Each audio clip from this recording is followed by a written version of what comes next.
Ma première question serait, est-ce que vous vous sentez européenne? Moi, je me sens très européenne et très française à la fois.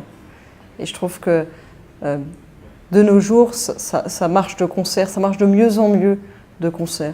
Par exemple, pour avoir plus de souveraineté en France, nous avons besoin d'exercer la souveraineté conjointement en Europe et vice-versa.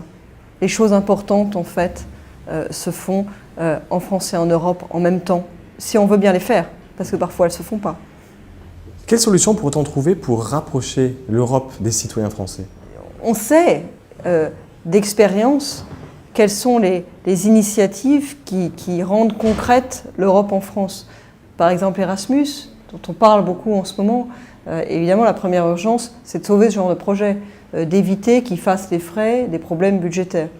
Toutes les initiatives très concrètes, toutes les initiatives qui ont une dimension éducative, culturelle, qui portent sur notre vie quotidienne, qui ont une dimension non exclusivement financière aussi, nous rapprochent de l'Europe. Comment voyez-vous l'Europe dans 20 ans? Est-ce qu'on va vers une explosion? Moi, je suis très optimiste. D'abord par tempérament et parce que je crois que l'Europe, c'est le sens de l'histoire.